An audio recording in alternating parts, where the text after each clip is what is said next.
Let's date forever.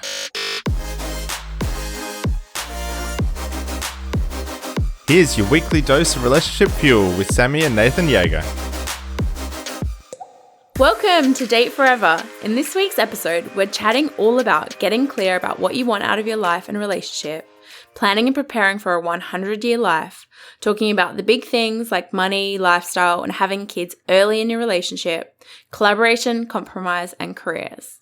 But before we get into that, Nath, what's been fueling you up this week? Well, first I'm going to apologise because I probably sound a little bit rubbish because I've been sick the last week.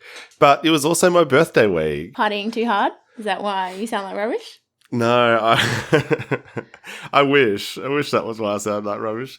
No. Just a regular cold. Just a regular cold, yeah. But I did have a really great birthday. So Saturday I played my first game of footy for the year. We lost, but I got a couple of good touches, which was always nice. And then we went to a really fun cabaret show, bit of a sexy... There was a lot of nudity. Yeah, there was. Yeah, a really fun show. So, yeah, that really made my day. Yeah, I'm not sure how long the season's running for, but the show was Blanc de Blanc Encore, Strut and Fret production. We've seen a few of the things by this production company before, and it was amazing. It really exceeded my expectations. We saw their second to last show, I think, so. Yeah, well, keep an eye out for season 3, 4, whatever. Next time they're traveling. Yeah, that's it. So what fueled you up this week, Sammy? Hold on, Nath. Is that the only thing that fueled you up? No, there were plenty of things, but that was the big one. So what's been fueling you up this week, Sammy? Well, I really enjoyed spoiling you for your birthday. Yeah. But what you didn't mention was that we also went to see Jay Shetty speak live on Sunday at the Opera House. I don't know if you follow Jay Shetty. He has 12-point-something million followers on the gram. But he is an author, speaker, podcaster, life coach. And he plays in this relationship space like we do. And he was on tour for his most recent book, Love Rules, talking about finding love, keeping love, and letting go of love. And the show was awesome. I think this was my highlight of the week because it was amazing to have like 2,000 people at the Sydney Opera House for a Sunday afternoon, really with hearts open and willing to dive into some pretty vulnerable conversations. The show was pretty interactive. He did some monologues where he shared some insights, but then there was a lot of crowd interaction where he brought different couples up onto the stage to unpack things about what was going on for them. Most notably, probably the 2 couples, one that had been together for 6 months, and the other that had been together for 20 years. And he quizzed them on their conflict style and their repair style. And it was really beautiful to see 2 different couples in very different stages of their relationship be willing to have those conversations. So that really fueled me up and got me thinking a lot about how much Nathan and I have invested in our relationship and in building out our toolkit so that we can continue to create a beautiful, beautiful relationship and life together. So I hope this week's episode you find another tool to add to your toolkit. Today we have Glenn Sandifier joining us. Glenn is a true strategist and executive leader. He has served in various capacities, allowing profitability to lead the way. Over nearly 20 years, he has learned that there are consistent themes regarding professional development and success that conflict with successful relationships. Glenn speaks to the busy professional that is enjoying success but failing in the relationship department. Welcome to the show, Glenn. Thank you. Thank you, Sammy. Thank you, Nathan, for having me. Oh, it's really exciting to have you here. So tell us, how did you end up in this space? Because you've recently written a book, right? Correct. I have written a book. Tell us a little bit about the book and how this came about. I ended up in the space on accident. This was not my intention, I think, as most of us find who are in the space.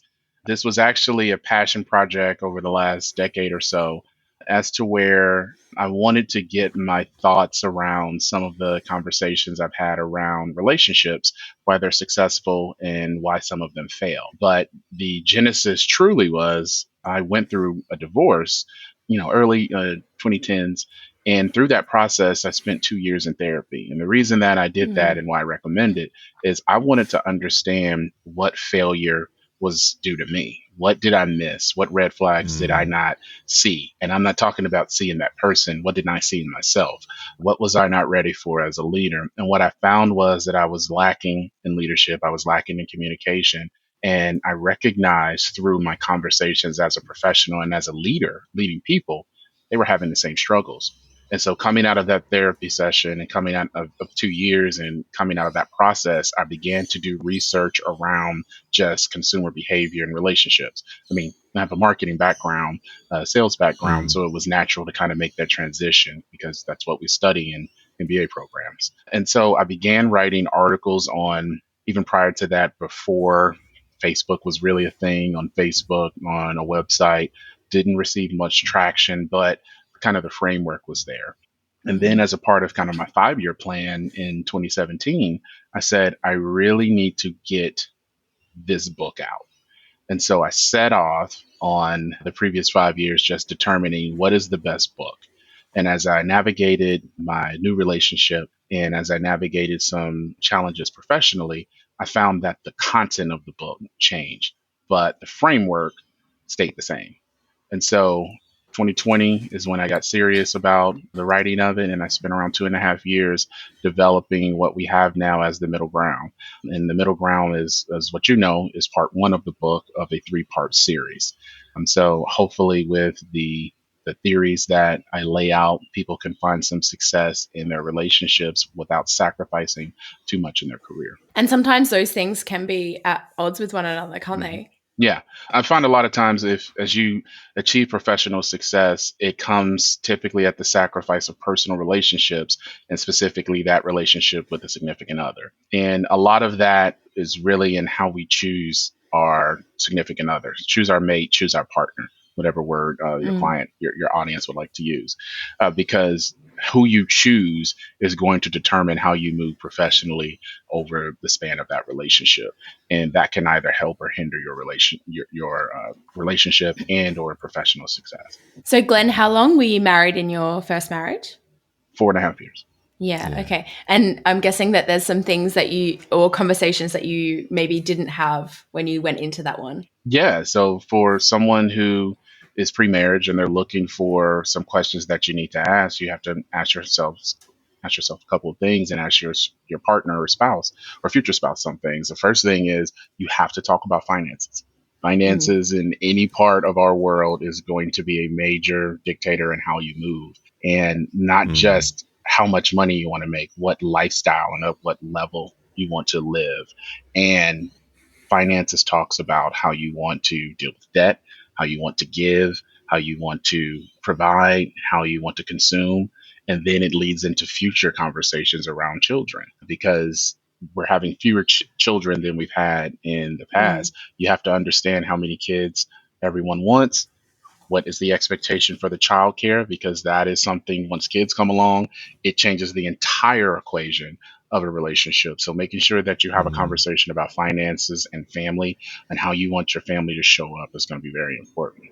I find that finances is definitely one of those things in a relationship that can kind of make or break it. Like, people come with their preconceived ideas from their family life, I guess, on how their parents have dealt with finances. And so you can be very like pre-programmed in how you deal with it. Like, either like there's all these mantras about like, oh, money doesn't grow on trees, or your family might be a lot more abundant and money's not a big issue for them. And so trying to merge those two different ideas around finances and wealth and growing wealth. And I guess that does also lead into like career and business and how I guess driven you are maybe to climb the corporate ladder, or maybe you're start doing businesses, start or businesses, create or maybe opportunities for you're yourself. or maybe you're in your career more for the lifestyle piece and the passion projects and things like that. So I think finances is really that, or is one of those real key kind of make or break aspects of a relationship that doesn't really sit on or it's something that can be ignored quite a lot. I'll tell you, for the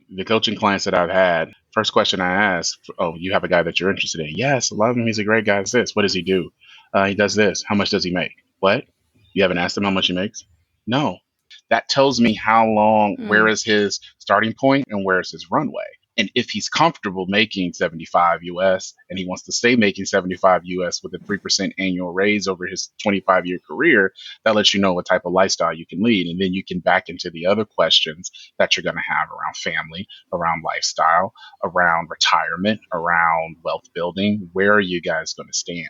So I think it shouldn't be something that is ignored and something that is, kind of tacitly thrown out.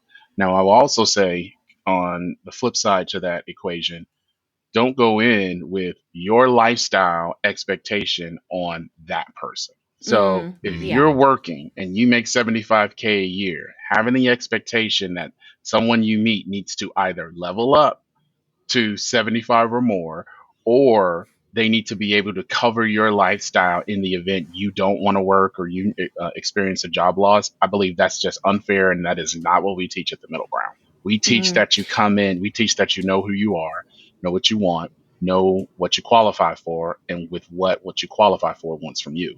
So that right there states that I can't come into it with what I want. I have to have the mentality that I'm willing to and ready to serve the relationship versus just have my individual needs and emotions satisfied. Yeah, I think another really big part of this finance conversation is like the appetite for like financial stability or someone's appetite for like instability and risk. Because I think sometimes, like, if you've grown up with like no financial stability and certainty and you've just been like, we'll just figure it out. I know that whatever happens, I'll land on my feet. And even if I don't land on my feet and I fall on the ground and I pick myself back up. Whereas there's other people who are like, well, I don't ever want to fall on my face.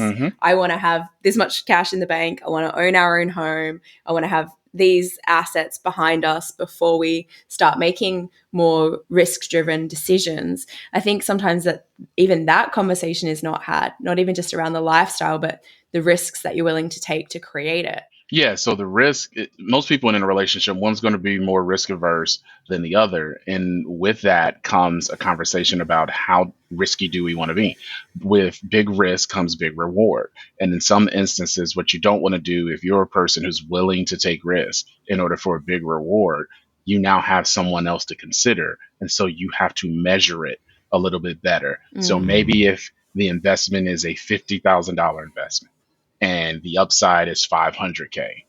If your significant other is saying, yeah, we can put the 50K there, but if we put the 50K there, we're going to not have our emergency fund, or I have that bonus earmarked, or whatever it is, then you may want to pare that down and then get the short-term risk. So it may be just a $25,000 investment with a 250K payoff. And then from that payoff, return back to the family and then decide, all right, what can we risk now?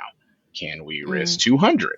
And if we can risk 200, you still have that upside that you didn't have by not doing anything at all. The one thing, the worst thing that you can do is not have the conversation about wealth building and the risk, and then just assume everything is going to work out. That's not the way society is set up. Society rewards those who do take risk, and it is up to you and your significant other to decide which risk is best for our relationship. Yeah. And I really liked what you said early on, though, too, about like building as wealth and having an idea about what kind of life and lifestyle you want to live, how much money you might need to bring in to do that, but also at what cost, right? Like, are you wanting to shoot for being in that top 10%, top 5%, top 1% in your industry, whatever it is? But are you also willing to live the lifestyle that might require, whether or not that's heaps and heaps of travel for your career and work opportunities, or if it's just the volume of hours and how much presence you're going to be able to have at home if you're throwing yourself at your career. Can you talk to us a little bit about balancing those two? Yeah, I could talk about it. So I have a gentleman that is a doctor. So for him as a doctor, he's a great individual, very successful in his practice. He's struggling finding love coming outside of a divorce. And I say part of the reason is you haven't understood who you are, what you want. So most doctors that I know, they typically find their spouse as a male doctor in one of two places. And there may be a third or a fourth, but this is typically the norm. I don't really talk about outliers. At school, while they're studying, or at the hospital, where they're working. Why is that important? Because anyone who works at the hospital, they're at the hospital all day. She is available and she understands the demands that are on him. He has 12 surgeries he has to do today. He's an ER doctor. He doesn't have the time to just always have lunch, always go out to special events, go to the kids' ball game, because he's literally saving lives. So she will understand better than the attorney who is also busy and doesn't have the time to be in the relationship, that because those two are at the same socioeconomic level, they tend to want to connect, and it never works. The best thing Mm. that you can do is find someone that understands your lifestyle professionally, especially if you're someone that's moving in a high end area. If you're an executive, if you're an attorney, if you're a doctor, if you're an accountant, especially during tax season about to come up, your significant other Mm. has to understand that. And a lot of time, I believe that we don't have those conversations. We're not honest, and we just assume that it's going to work out. But for him, I was like, you need to find somebody that works at one of the hospitals that you cover. That simple. There are plenty attractive, available young ladies there. Go find one and go make a deal, because Mm. they're going to be attracted to you because you make great money. They're going to be attracted. You still got your hair. You got a nice smile. You're in good shape. That's not an issue. The issue is, what are they signing up for, and what is their return? What's their upside? And so I think you Yeah. just have to be able to present that. Look, I already have some kids from a previous relationship. I'm trying to be involved as a dad. I'm not looking for more kids. I'm looking for this, and find someone who fits that. So I Mm. say, coming out of one thing that I teach, that I came out of my divorce with, is I say, don't look at your life today. Look at where you want your life to be at 65. Because Mm. at 65, you can say, I want to have 8 to 10 grandkids, 3 to 4 kids. I want to be on the porch swinging on property in Savannah, Georgia. And I want you to have had your career, gone to a certain school, been in have Mm. a certain social circle. So you back into, all right, what does that look like today at 24, 26, 31, 35, 36? And am I making the decisions from a professional standpoint and a relationship standpoint that will get me to that end goal? If you look from the end goal in mind, you can start. Some of these people, they're swiping left and swiping right on, they won't swipe on them, because I have a goal and I have a vision about what I want, and I'm not going to settle for anything less. But if you don't know Yeah. who you are, know what you want, you'll never get there. That's super interesting. And I'm like just reflecting on a couple of the breakups that we've had quite close proximity to in the last sort of like 5 years or so. Mhm. One that comes to mind in line with this conversation is two shift workers. And they were both pretty passionate about what they did. And they had their first child. And it basically deteriorated from there Mhm. because there was just no way that they could juggle two people being on rotating rosters and the logistics that sits around shift work and providing a stable, consistent care for this little person that they had created. And neither of them were really all that willing to compromise on their own career trajectory or that the nature that came with that thing. And it's like they might have been compatible as people, but their careers were not compatible to create a life together. Well, let me tell you why they could have made it work, because you typically go with what I call the hot hand. In sports, in basketball specifically, the hot hand is when Steph Curry, for the Golden State Warriors, for your audience, Mm-hmm. just goes off. He'll shoot from half court, shoot from the corner, shoot from the logo, shoot from the locker room, and he's hitting every shot. He has a hot hand, because as he hits more shots, the difficulty, he starts getting more confidence, and he is more willing to take the shot. So a hot Mm. hand theory is basically what we saw in America with our former president and first lady, Barack Obama and Michelle Obama. Michelle had the hot hand initially. She was an associate at her law firm when she met Barack Obama. He was an intern. And even though they had similar backgrounds, similar interests, both in the same profession, and they had to have a conversation about what was next. Barack Obama has said he never expected to be president. He said, at most, I would be a local state senator, which he was, or I may be doing something around the city of Chicago. But as he got more involved and he had more opportunity, it had to shift. They couldn't, in their Mm. marriage, they couldn't just both, they could just, in your marriage, when you don't have kids, you can both just work. You can go see your friends, you Mm. can work out, you can go do your girls' trips and your boys' trips. When you add on the pressure of a high powered career, then now you have to start making some sacrifices. We can't go to that vacation. We can't go to your mom's 70th birthday party right now because I have to be here with this. And then you have to have conversations, and compromise is a big key on that. But then they shifted as he moved from the law firm to community organizer to politician to state Senate to U.S. Senate.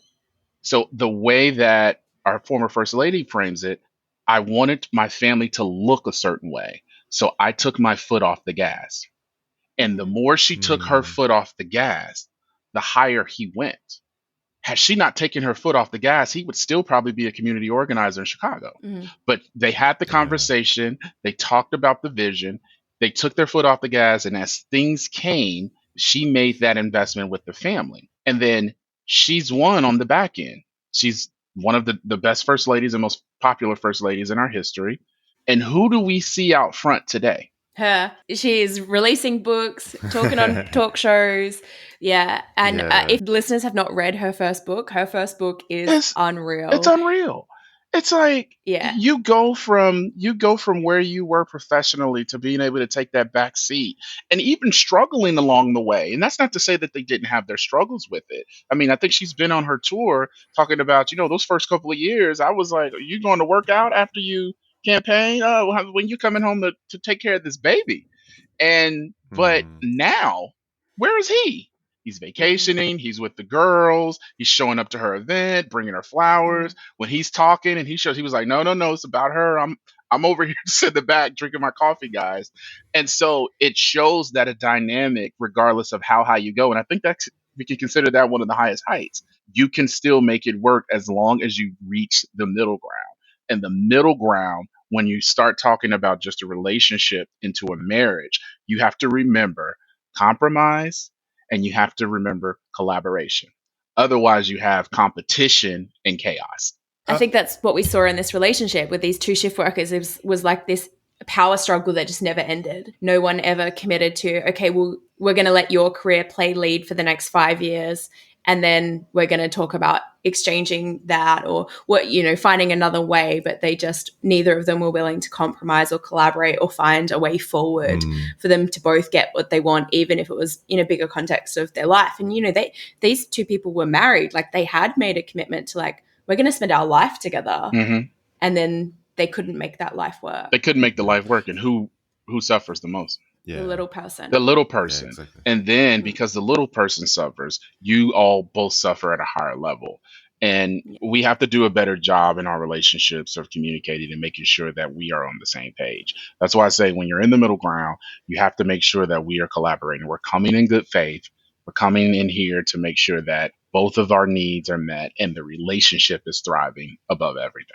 When people go into those sorts of conversations, it might feel like that one person is sacrificing their life rather than compromising. So I think there's probably a way to frame this as well around you're not really sacrificing if you can come to the compromise of how you can then build your career in the later stages of life. So yes, there might be a decision for someone to stay home as a parent for a short period of time or whatever that might look like. But if you can work out a way to try and use that opportunity to then slingshot your career later in life, then maybe it's no longer a sacrifice of you staying at home and you can really leverage that opportunity. No, I mean, I agree with that. That should be the framework, but we all know that's not the framework. Part of the reason I believe that that's truly not the framework is we're misaligned and we're mismatched. So I talk about in the book the 6 type of men and the 6 type of women. So for those in the audience who haven't read the book, please buy the book. Please download it. Audiobook is available. So it is the middle ground, part 1, how to get great dating outcomes in a modern world. So the 6 type of men are boys, F-boys, guys, males, men, both modern and traditional, and then high value men. Women are girls, city girls, gals or chicks, females, women, modern or traditional, and then high value women. I find that in most relationships, even once we get past the professional piece that I speak about, we're still misaligned. We have modern women who are looking for a traditional outcome with a traditional man, and they can never get on the same page.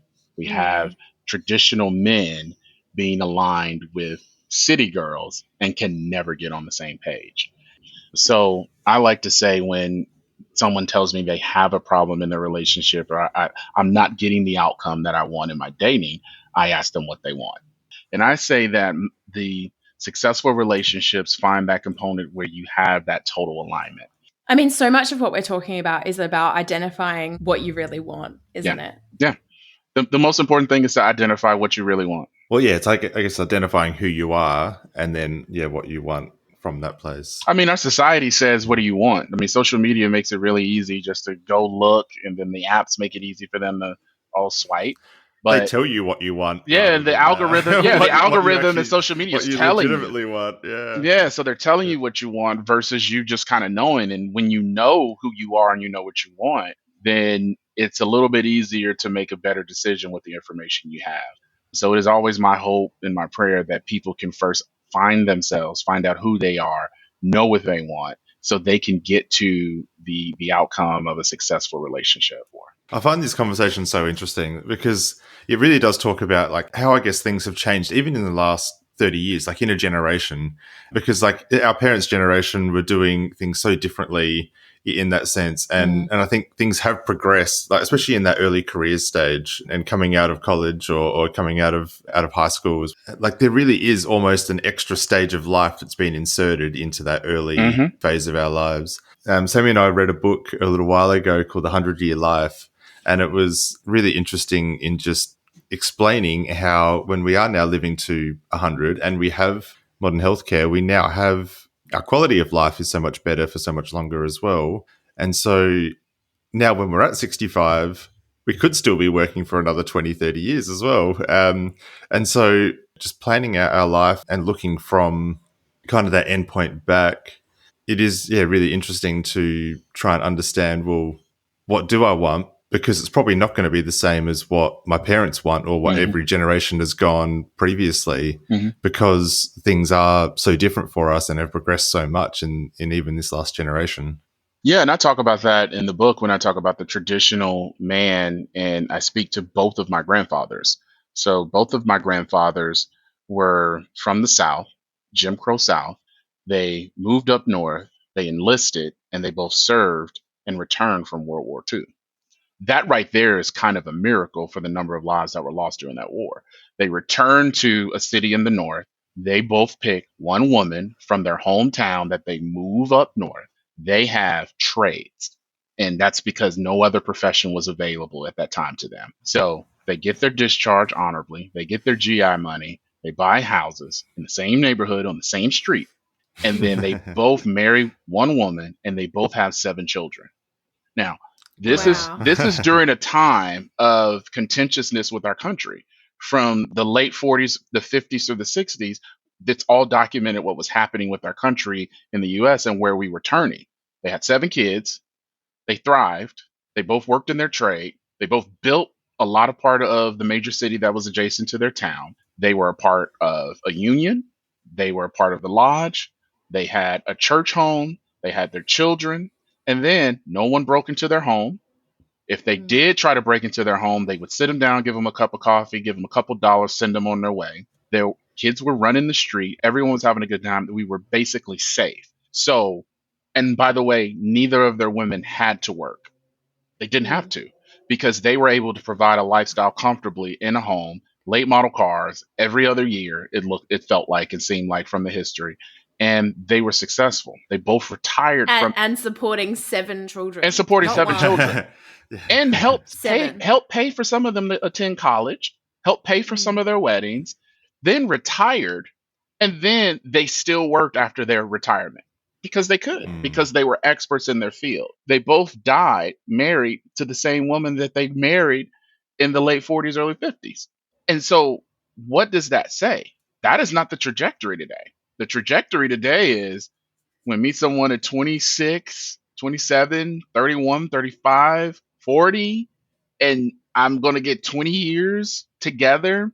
And for that, they had been prepared for that. That was what was taught to them. That was what was modeled for them, even as children. So it was natural for both my grandfathers and both my grandmothers to fall into that space, but it wasn't communicated. Everyone was traditional man and traditional woman. For what you said, Nathan, as far as the generation changes, we saw the changes in the US really in the 60s that led to changes across the globe and to where we had the enlistment and more men in the U.S. Army and the armed forces and more women enrolling into college. So when you have a decade of that, you start to see women now entering the workforce in droves. And once they enter the workforce, I mean, I don't know about most people who are listening, but I have women on my team that are outperforming my guys 10-1. And so I'm getting more production, more value back from that person, and I'm giving them more, which leads to more money, more opportunity. So now you have that generation who saw the traditional generation, who went away from that tradition, and then they start having families. And there are the first families where we saw modern men and modern women. My dad's generation was the first generation where he had to cook dinner and wash dishes. That was not anything he even expected to do because of how he was raised and how he grew up. But the change of the culture changed the relationships, and that required a change in the people in the relationships to make them work. And so we've now had the traditionalists, we've had the baby boomers 1 and 2, we've had Gen X, and then now we've had the millennials all go through processes where they've been married, divorced, and divorce is at an all-time high. Divorce is being initiated on most instances by women, specifically women with college education at 90%. We have more children being born outside of the confines of a marriage. And what people ask, well, why is that? This is why. Because there's been a huge change in that. So I take all of that into consideration as I wrote the book and created the plan to say, you're not going to be able to change any of that. There's not enough podcasts. There's not enough messages. There's not enough money to change the history because the history is embedded in us. We have to change the way we move. Yeah. Yeah. And not just all of those like society things, but also the economy. Like we said, you know, how much does it cost to have reasonable housing, education for your children, feed, clothe them? Like that's quite a lot more expensive than we probably even our parents and grandparents. Like what kind of lifestyle can you live on one income is probably not as what we want to do. Yeah. And as soon as we've brought 2 incomes into our economy, the price of housing can be driven up because there's more disposable cash to be able to buy new houses. And so you end up resetting the bar at a higher level because you now have 2 income, no kid households out there, which has just affected society as a overall, whole. yeah. There's a lot at play. So, Glenn, I want to thank you for having this conversation and making a call to arms for people to really consider what it is that they want out of life and out of a partner and out of their careers, and to have those more high-level conversations, I guess, earlier in not only your own life, but in your relationship, and designing a lifestyle together that you're both happy with and that you're both shooting for and that you're both going to work towards achieving together as a team. Thank you so much for sharing, and thank you so much for joining us today, Glenn. To say thank you, we have made a contribution on your behalf and given a week's worth of vocational training to some women in the Philippines. And we know that when women get this kind of training, it helps elevate themselves and their families and their communities and their countries. So thank you so much for making that possible. Thank you. I appreciate that. No worries. So, Glenn, if people want to connect with you or get your book or something like that, how can they do that? Yeah, so I will ask the audience, please, if you're interested in learning more, purchase the book. It is available on www.themiddlegroundbook.com. On social media, it is Middle Ground Book for Instagram, Facebook, YouTube. And then for TikTok, it is The Middle Ground Book. Yeah, awesome. No worries. Thank you so much, Glenn. Thank you. Thanks heaps for joining us. If you love what we're doing here and want more, subscribe to the Date Forever podcast to make sure you never miss an ep. Come and hang out with us and other awesome couples who are fueling up their relationships in the Thriving Couples Collective Facebook group, or check us out at fuelcollective.com.au. Until next time, keep on dating, because better relationships equal a better world.